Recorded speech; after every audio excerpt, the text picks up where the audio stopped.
Bonjour à tous et bienvenue sur Crypto Signal. Alors je viens de terminer la vidéo mais je suis en train de la refaire parce que tout simplement on a eu une info vitale et c'est assez marrant parce que j'avais basé ma vidéo sur plus ou moins ce sujet là.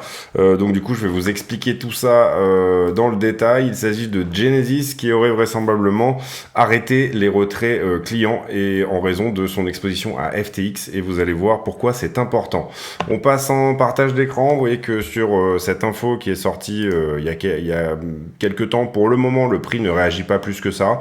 On a une légère baisse aujourd'hui, mais ça correspond un petit peu à la journée du moment. Mais je pense que c'est quand même intéressant d'en parler au sens où, du coup, j'avais préparé une vidéo là-dessus, mais cette information en plus est vraiment importante. L'information du jour, c'est que le lender Genesis est en train de couper les retraits sur son système de lending. Lending, donc tout simplement de la CeFi, c'est-à-dire vous mettez vos coins en collatéral et puis vous gagnez un pourcentage.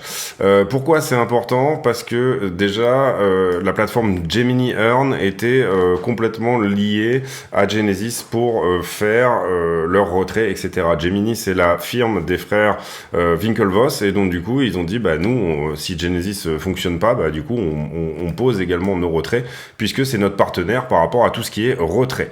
Et j'avais préparé une journée aujourd'hui et je vais peut-être même la poster ou en tout cas peut-être la poster sur le Discord pour que les gens comprennent plus ou moins parce qu'elle était beaucoup plus élaborée hein, sur tous les tenants et les aboutissants. Mais je vous ai posté une vidéo il y a 2 jours sur Grayscale. Et pourquoi c'est très important de comprendre qui est Genesis par rapport à Grayscale? Parce que tout ce petit monde-là fait partie du même groupe qui s'appelle Digital Currency Group.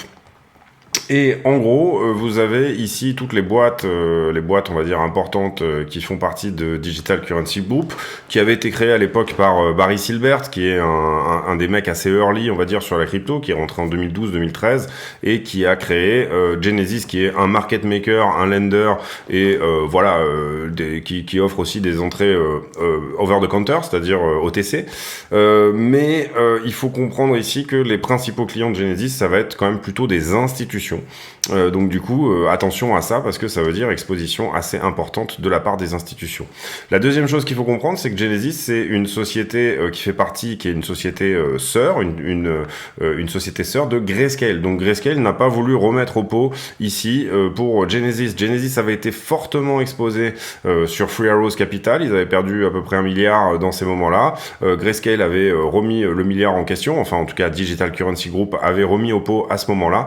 Et il faut comprendre ici que ça crée vraiment des soucis par rapport à Grayscale. Et je vous invite à aller voir ma vidéo d'avant-hier que j'avais faite typiquement sur Grayscale en disant attention, si Grayscale commençait à devenir un petit peu mal au niveau du BTC, ils ont quand même 640 000 BTC, c'est le plus gros détenteur de Bitcoin au monde, donc ça peut faire ici vaciller cet acteur qui est un acteur encore une fois massif du secteur.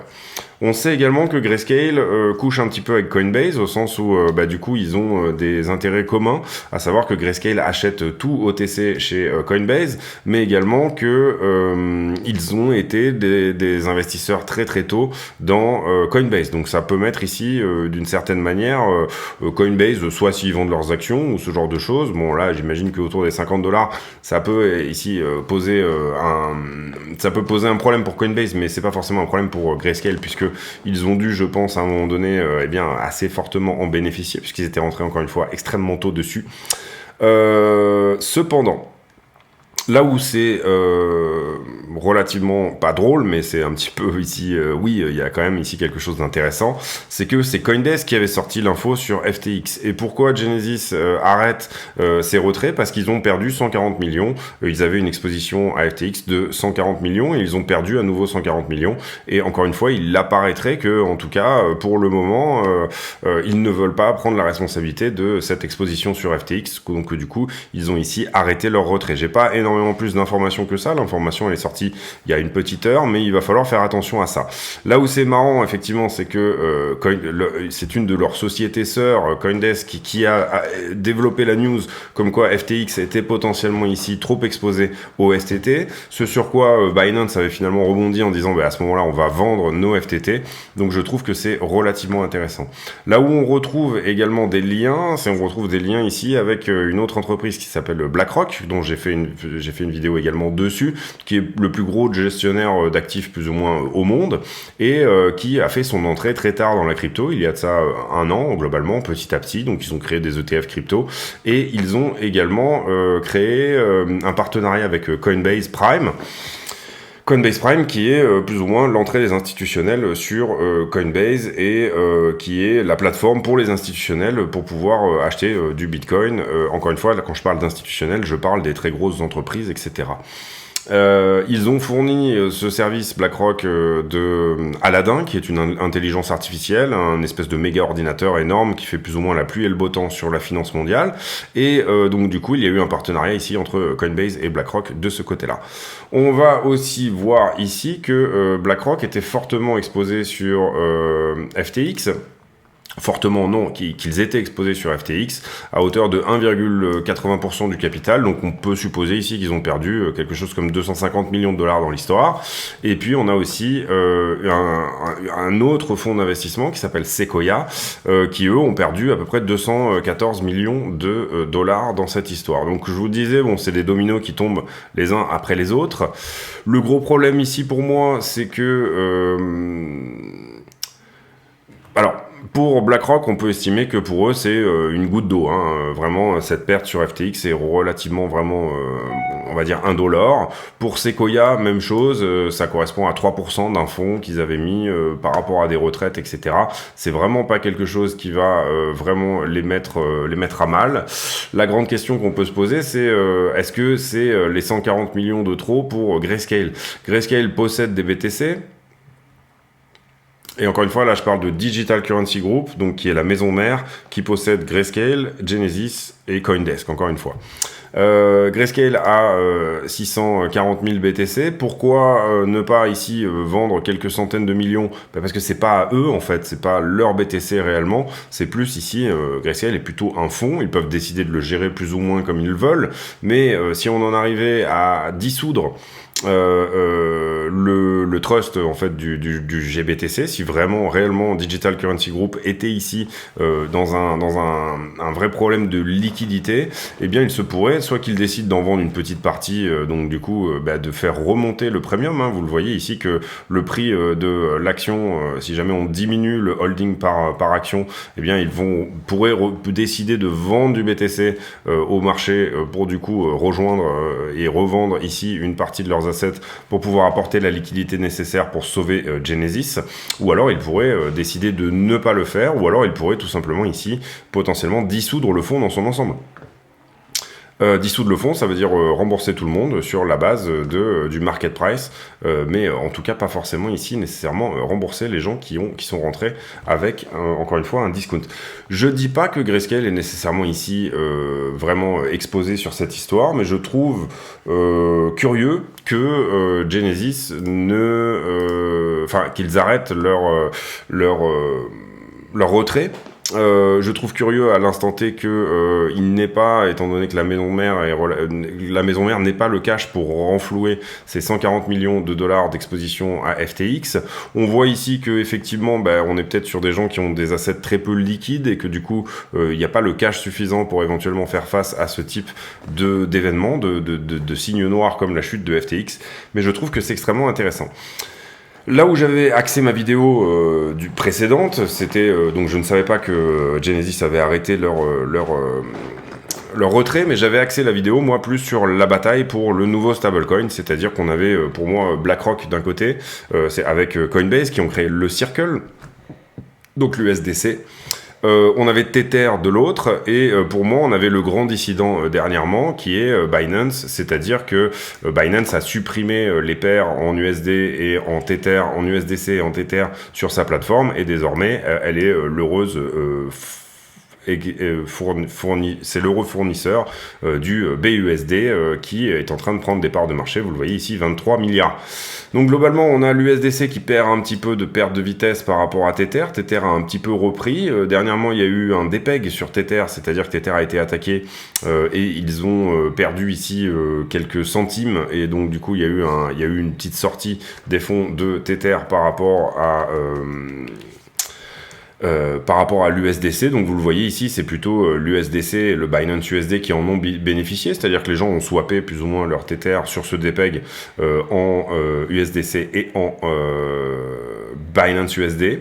Et je trouve qu'en ce moment, c'est relativement intéressant de voir que finalement c'est CoinDesk, donc la société sœur de Genesis, qui a mis le feu aux poudres et que pourtant on se retrouve dans une situation où finalement c'est Binance qui gagne. Donc on peut se demander du coup, est-ce que c'était forcément ici de la part de CoinDesk le mouvement initial? Est-ce que c'est vraiment ce qu'ils voulaient faire au départ? C'est-à-dire, est-ce que CoinDesk, en publiant le bilan du quarter 2, est-ce qu'ils ont fait du vrai journalisme en se disant, bah tiens, on va peut-être mettre la clé sous la porte, mais ça sera une information, ce qui est relativement rare dans notre époque, je ne pense pas que ça soit le cas. Ou alors, est-ce que l'attaque sur FTT et sur le FTX était plutôt dirigée vers tout simplement Sequoia et BlackRock, qui sont les deux autres gros fonds d'investissement. Et en ce moment, on sait que Grayscale est plutôt sous pression de la part de la SEC. On sait que la SEC est relativement bien maquée et était relativement bien maquée à la fois avec FTX, à la fois avec BlackRock, à la fois avec Coinbase finalement. Et que Binance était un petit peu l'enfant terrible de l'histoire, même si finalement il apparaît que visiblement les choses ne seraient pas trop mal gérées de leur côté. Est-ce que Binance, au moment où ils dumpent ces FTT, ils savent que, ils font une croix déjà sur potentiellement 500 millions de dollars? Est-ce qu'ils le savent réellement? Est-ce qu'au moment où CoinDesk sort cette information que Alameda est énormément exposé au FTT, et après on a vu ce que ça a donné, c'est-à-dire que ça a plutôt pris la dimension d'une fraude organisée? Donc c'est vraiment des questions qu'on peut se poser, ou est-ce que finalement l'intention initiale n'était pas plutôt de déstabiliser non pas FTX mais d'autres systèmes de la crypto et d'autres éventuels stablecoins dans l'écosystème. Donc à voir là-dessus, pourquoi, malgré une exposition de Genesis, CoinDesk sort cette information comme quoi le bilan de FTX est très bancal. C'est vraiment une question qu'on peut se poser, je trouve, ici. Néanmoins, on a quand même ici Grayscale qui ne remet pas au pot, en tout cas Digital Currency Group qui ne remet pas au pot pour Genesis qui a un trou de 140 millions. Genesis qui avait déjà été comblé à l'époque de Three Arrows Capital avec un trou de 1,3 milliard. Certaines personnes disent que FTX avait poussé Three Arrows Capital dans l'abîme. Et avait poussé Luna également dans l'abîme. On sait aussi que la prochaine grosse bataille du moment, elle est sur la régulation et elle est d'être le prochain stablecoin du moment. On a Binance qui tire son épingle du jeu tout simplement en supprimant le trading en USDC et en USDT sur sa plateforme. Donc le BUSD bien évidemment qui prend ici de la place. Mais en face, on a aussi BlackRock et l'USDC qui potentiellement attaquent à la fois soit Tether, soit éventuellement, est-ce que cette attaque indirecte n'était sur FTX n'était peut-être pas dirigée finalement vers Binance d'une manière détournée, qui avait effectivement une exposition assez forte sur le FTT à hauteur de 500 millions de dollars. On ne sait pas ici à quel point, dans les chiffres, Binance représente quand même un volume journalier qui est autour de 80 milliards, mais vous comprenez qu'ils prennent que des positions là-dessus, etc. On a eu ici les preuves de réserve de la part de Binance. On sait qu'ils ont fait une croix sur le FTT, bien évidemment, un peu avant tout le monde. Donc on peut se dire que Binance a les épaules pour finalement soutenir tout ça. On peut imaginer également qu'il y avait à ce moment-là, donc il y a de ça une semaine ou deux, peut-être des tensions entre Digital Currency Group et BlackRock, même si finalement ils sont tous les deux au pieu avec Coinbase, comme je vous l'ai dit, Grayscale est assez fortement toujours tourné vers Coinbase, tous les achats se font sur Coinbase et en général les assets qui sont sous considération de Grayscale deviennent après listés sur Coinbase, donc ça c'est très important à comprendre que tout ce petit monde-là est plus ou moins dans un jeu de chaises musicales. Le grand gagnant du moment, ça serait potentiellement Binance. Genesis qui ferme ses achats, c'est vraiment pas du tout de la bonne pub pour Digital Currency Group. Et derrière, que fait Circle, que fait l'USDC, etc.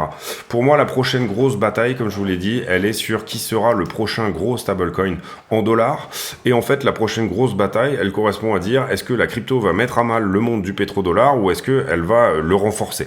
Et une des grandes questions qu'on peut se poser, c'est finalement, est-ce que la chute de Luna n'a pas été précipitée par certains fonds d'investissement qui ont peut-être leur mot à dire ici? Donc ça veut dire qu'on a tiré un trait sur les investissements de certains, parce que Luna était un stablecoin algorithmique qui était en train de devenir étalon Bitcoin, c'est-à-dire que Luna était en train de petit à petit acheter des Bitcoins pour pouvoir backer repeg en fait son UST au cas où, et donc créer cette énorme réserve en Bitcoin. Pour ceux qui sont au courant de l'histoire, pour les autres, je ne vais pas répéter ici tout ce qu'était en train de faire Terra Luna à l'époque. Mais ils n'ont pas eu suffisamment de réserves au moment où cette attaque a été faite sur le Luna. Enfin sur l'UST, et du coup voilà, donc on a Tether qui est attaqué en permanence par on sait pas qui, une éminence grise du Bitcoin probablement. Il y a certains market makers, certains fonds d'investissement ici qui essayent de faire un travail de sap au niveau de Tether. On a potentiellement BlackRock qui est derrière pas mal de choses ici, et on a potentiellement Coinbase qui est derrière également, l'USDC qui est derrière pas mal de choses, et on a potentiellement CZ avec son BUSD qui est en train d'essayer de pousser pour ça. La régulation, vous le savez, la nouvelle régulation par rapport au stablecoin, elle va être probablement que tout simplement chaque stablecoin, $1 égale $1, soit $1 en cash, soit $1 en bon du trésor américain de moins de 12 mois. Donc le concept ici, c'est de créer de la demande pour le dollar, quoi qu'il en soit, et ce, grâce au marché crypto dans le monde, dans son ensemble. Donc, bien évidemment, il y a des intérêts ici à devenir, dans les 10 prochaines années, le prochain moyen d'échange en crypto, que ça soit sur tous les points. Finalement, au vu de tout ce qu'on voit en ce moment, moi, je me félicite que dans le MiCA, il y ait effectivement l'introduction d'un stablecoin en euros. Derrière, Circle s'est empressé de créer le ROC, donc du coup le stablecoin en euros, mais qui bénéficie bien entendu à Coinbase et BlackRock, pour faire très simple. Mais finalement, même s'il y aura moins de liquidité sur ces paires-là, etc., on peut imaginer ici que sur la zone euro, en tout cas, la plupart du trading se fera plus ou moins sur des stablecoins euros, et donc ne créera pas une fausse demande pour le dollar, puisque la crypto n'est pas en soi américaine, elle est décentralisée. La grande question ici, c'est est-ce qu'on a besoin de tout ça, je veux dire, dans la crypto, pour ceux qui sont vraiment ici, qui comprennent ce que représente la crypto, etc. Est-ce que finalement, on n'est pas en train de juste créer des choses dont on n'a pas réellement besoin sur le fond? On sait ici que la SEC attaque Ripple, encore une fois, et quand je reviens sur notre ami Barry Silbert, qui est le créateur de Digital Currency Group, qui a été créé encore une fois dans les années 2012, donc un mec assez early sur les cryptos. C'était aussi un des investisseurs très early sur Ripple. Donc est-ce qu'on n'a pas une guéguerre entre BlackRock contre Digital Currency Group, contre Binance, et finalement Tether qui est un petit peu au milieu aussi? Alors j'ai pas fait les investigations ici plus poussées sur réellement Tether. Enfin on sait que ça a été créé par des anciens de BitMEX ou Bitfinex, je me souviens plus si c'est oui je crois que c'est BitMEX, et que du coup voilà, c'était plus ou moins Bitstamp peut-être.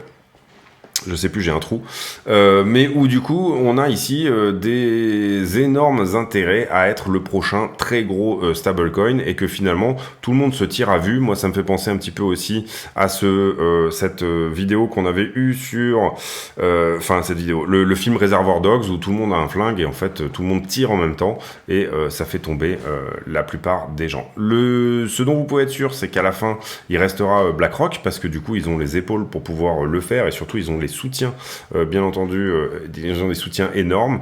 Est-ce que Digital Currency Group est en difficulté? C'est une réponse qu'on aura assez rapidement. Si c'était le cas, ça serait vraiment ici, il y aurait peut-être potentiellement un changement de main du groupe dans sa globalité. Je ne pense pas, encore une fois, que les 640 000 BTC de Grayscale pourraient ici être mis à mal sur cette histoire-là.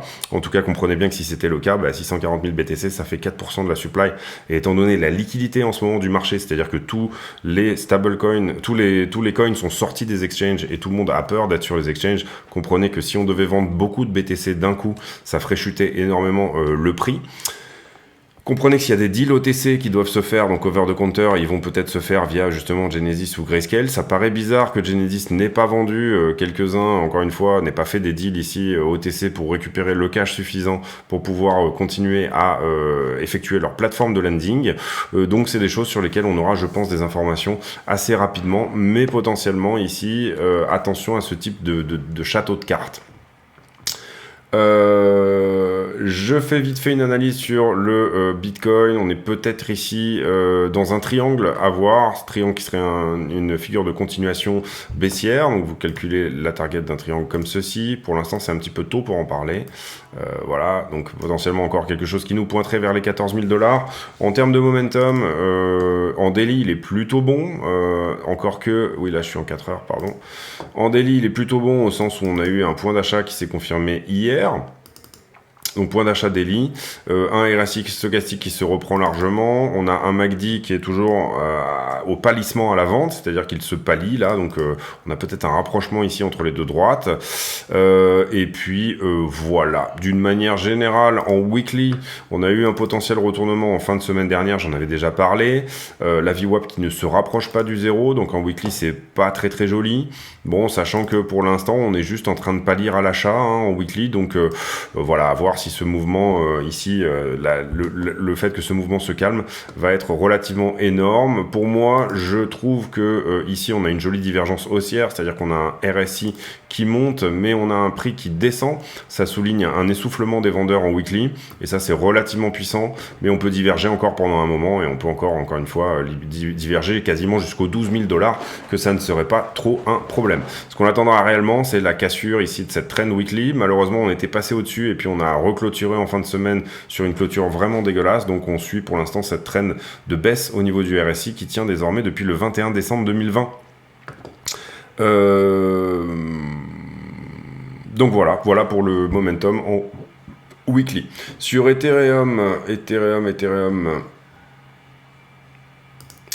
Sur Ether, alors attention sur Ether, parce qu'il y a un petit FUD en ce moment par rapport au fait que le hacker de FTX, encore une fois, mais décidément cette histoire c'est vraiment incroyable, le hacker de FTX aurait tout passé en Ether, c'est-à-dire que il y aurait désormais, je crois que c'est 280 millions ou quelque chose comme ça, ou 300 millions de dollars qui ont été passés en Ether et qui pourraient potentiellement être dumpés ici au marché.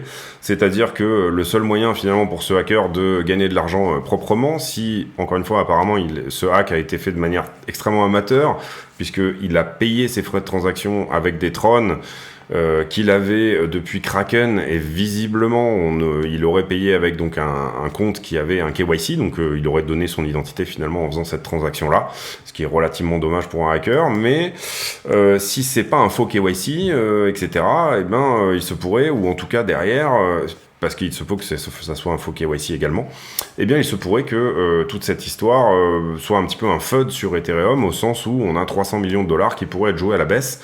Pourquoi être joué à la baisse ? Ça veut dire qu'avec un compte tout à fait légal, vous ouvrez sur n'importe quelle plateforme un short sur Ethereum et vous vendez ces fameux 300 millions de dollars en Ethereum pour faire dumper le prix, ce à quoi vous embauchez bien évidemment, vous empochez les fruits de ce short. Donc, à voir ce que ça va donner sur Ether, cette histoire, à voir comment l'adresse bouge, il faut vraiment la surveiller, je pense, ici. Je vais vous la retrouver, je vais vous la mettre tout à l'heure dans les liens de la vidéo, sur le lien Etherscan.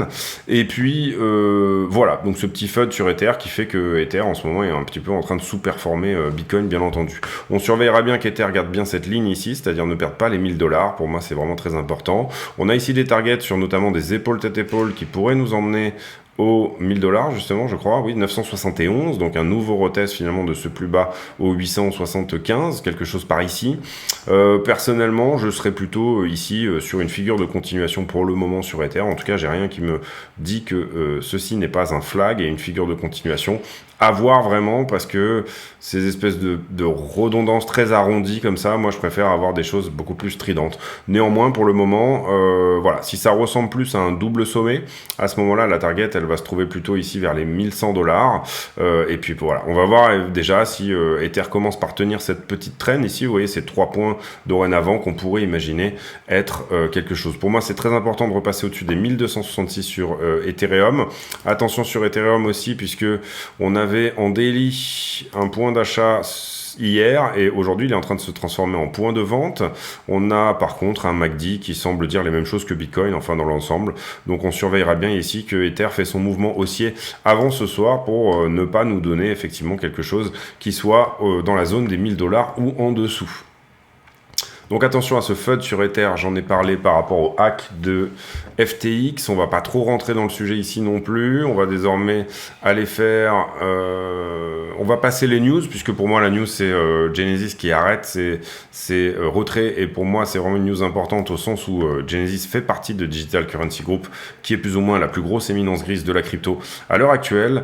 Ensuite on a ici 70 millions de liquidés, 20 millions sur Bitcoin et à peu près 20 millions sur Ether, donc on est au coude à coude ici entre les deux sur la journée d'hier. On va passer le carnet d'ordre, on va directement aller faire les liquidations. On est là sur Ethereum, je vous ai déjà noté les niveaux, 1300 à prendre à la hausse si on monte, et 1172 à prendre à la baisse. Là on voit un assez fort niveau de short ici sur les 1233. Est-ce que néanmoins le prix va continuer? Vous le voyez ici que la demande au spot est littéralement en train de descendre. Donc sur Ether, encore une fois, gros FUD ici sur la journée, donc attention à ça. BTC USDT perp.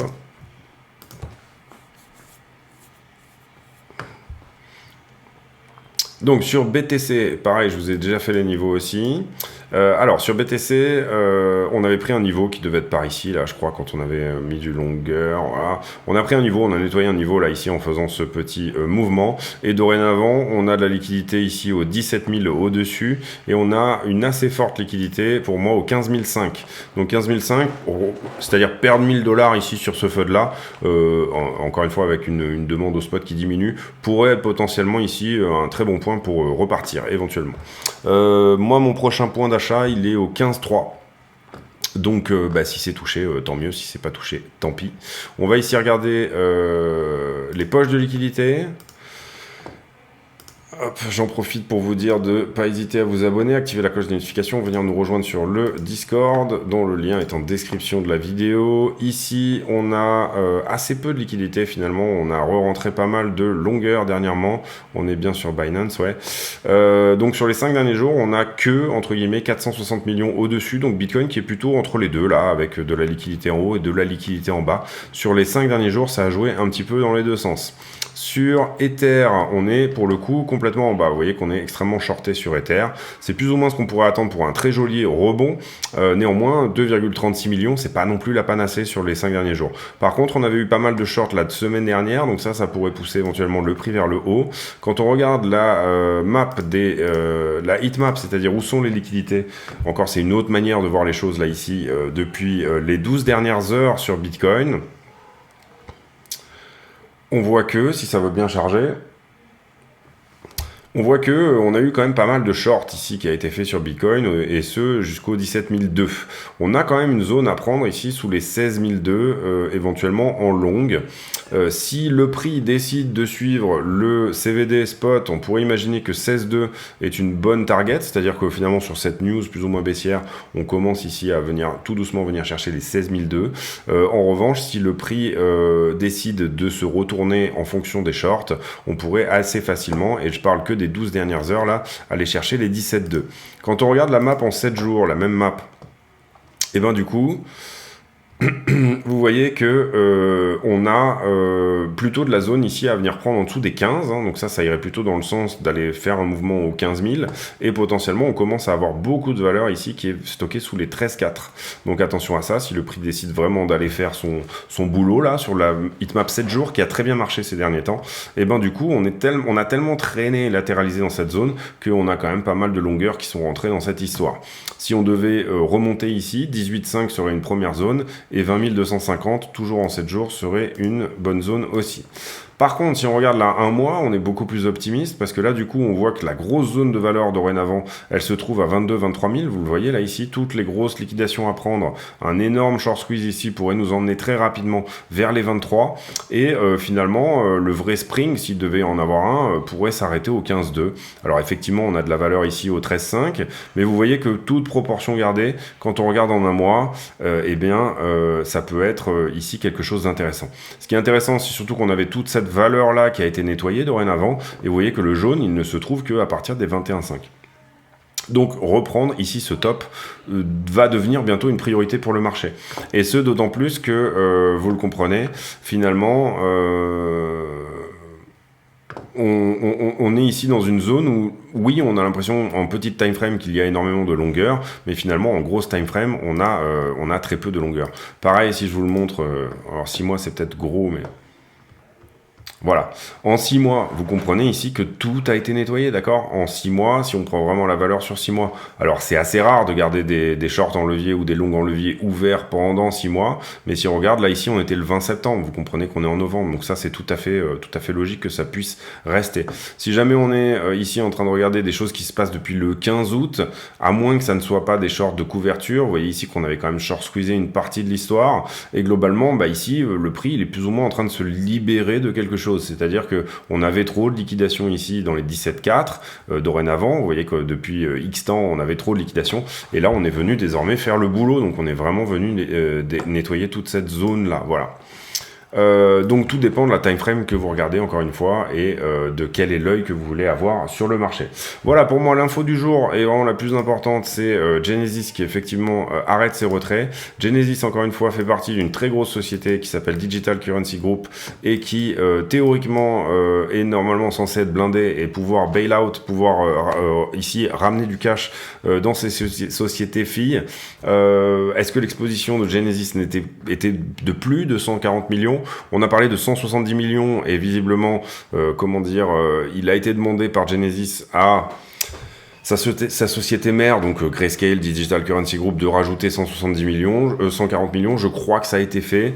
Donc voilà, on va voir ici pourquoi avoir arrêté tout simplement les retraits des clients possibles. Et encore une fois, cette société était plutôt tournée vers des institutionnels, c'est-à-dire, vous l'avez vu, Gemini par exemple, donc les jumeaux, les frères Winklevoss, cette plateforme aux États-Unis qui a quand même une bonne place. Tout son système de earn était géré par Genesis. Donc attention à ce type de choses, ou si jamais vous avez ici par exemple beaucoup d'exchange, si vous êtes en earn ou en stacking sur des plateformes, etc. Vérifiez éventuellement que vous n'êtes pas exposé à cette news. Voilà, c'est tout pour moi aujourd'hui. J'espère que cette vidéo vous a plu. Si c'est le cas, n'hésitez pas à venir nous rejoindre. Encore une fois, je rebondis sur une news ici pour faire la vidéo du jour. Ça tombait plutôt pas mal parce que finalement, ma vidéo était axée également sur... et mes dernières vidéos sont très axées sur Grayscale et sur Digital Currency Group parce que pour moi, c'est l'acteur qui est important en ce moment de regarder si tout va bien. Et visiblement, tout ne va pas nécessairement très bien. Donc, désolé de FUD ici. Et encore une fois, pensez bien ici que la bataille du moment, elle est pour être le nouveau stablecoin du moment, et quoi qu'il en coûte pour les petits investisseurs, les grands profits de demain sont les petites pertes d'aujourd'hui. Je parle là pour les très gros groupes, parce que pour les petits investisseurs, bien évidemment, il peut arriver que le point, enfin la différence soit tout autre. On va voir comment le marché réagit à cette news en tout cas, et on va voir comment tout ça se met en place. Est-ce que finalement dans la presse, ce qui va se passer, c'est qu'on va dire Grayscale est en danger, 640 000 BTC, 10 milliards de dollars vont être dumpés au marché, etc. Est-ce que ça va arriver? Ou alors tout simplement, est-ce qu'il va y avoir ici des démentis de la part de Digital Currency Group? Est-ce qu'il va y avoir un rétablissement des retraits en disant c'était juste un problème de liquidité, etc. On va se débrouiller, ne vous inquiétez pas. Le problème étant que, encore une fois, les 640 000 BTC de Grayscale ne sont pas ces BTC, c'est un trust, donc c'est-à-dire que c'est l'ensemble des gens et des institutionnels qui ont investi dessus, qui sont exposés ensemble, et tout ça est géré par Grayscale sur le fond. Donc combien de cash est réellement à Grayscale? Est-ce qu'ils ont la possibilité, ça je ne le sais pas, de dissoudre le fond ou pas? Est-ce que c'est une possibilité?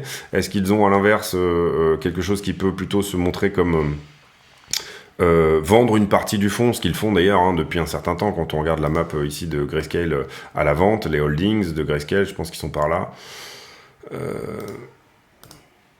Voilà, on voit que Grayscale est déjà en train de vendre une certaine partie de ses BTC, et ce depuis un certain temps, puisqu'ils étaient à 650 000, 665 000 même, 659 000 à leur top, et désormais ils sont à 630, 633. Est-ce qu'ils vont accélérer le rythme de vente pour pouvoir développer le cash qu'il leur faut pour tout simplement ici, et même ils se rapprocheront plutôt du premium, puisque je vous le rappelle ici, le GBTC n'intéresse plus grand monde, et donc du coup il se brade à moins 40%.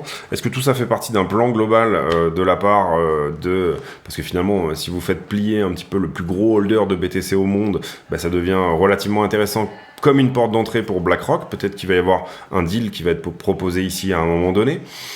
À la valeur actuelle du BTC, vous comprenez que ça peut être plutôt intéressant d'accepter un transfert énorme. Voilà, c'est des questions qu'on peut se poser, on aura les réponses probablement d'ici quelques jours. En tout cas, on voit ici que les structures d'accumulation et l'espèce d'énorme FUD qui est en train de se créer en ce moment autour de la crypto n'a pas potentiellement fini d'être mis en avant par, encore une fois, afin d'être mis en avant par ceux qui finalement veulent acheter en douce. Donc voilà, faites attention à ça, bien entendu, ne vous surexposez pas, il y a des points d'achat vraiment bien définis avec un plan, mais on peut comprendre ici qu'on est dans des temps d'achat qui peuvent potentiellement ici être super intéressants, parce que tout simplement, entre guillemets, à part les gens qui sont avertis, personne n'en veut, c'est un peu ça l'idée. Je vous souhaite à tous une très bonne journée, j'espère que cette vidéo vous a plu. Si c'est le cas, n'hésitez pas à vous abonner, activer la cloche des notifications, venir nous rejoindre sur le Discord dont le lien est en description de la vidéo, éventuellement mettre un like, mettez un like, d'ailleurs prenez juste le temps de mettre un like si vous avez tenu jusque là, ça veut dire que vous êtes bien intéressé à cette vidéo, donc mettez un like. Et bien entendu ici, j'ai pour habitude de poser une question à la con en fin de vidéo, c'est-à-dire une question qui n'a rien à voir avec le prix du Bitcoin, mais qui peut nous permettre de discuter de choses et d'autres. Aujourd'hui, la question à la con va être vraiment à la con, puisque ça va être quels sont vos plans pour Noël. Est-ce que vous avez ici, vous partez au ski, est-ce que vous allez chez les grands-parents, quels sont ici les plans que vous allez faire pour Noël, ou alors à la casa, tout simplement, tranquillement. Je vous souhaite à tous une très bonne journée, on se retrouve demain pour un nouveau point météo sur le Bitcoin face au dollar. À très bientôt.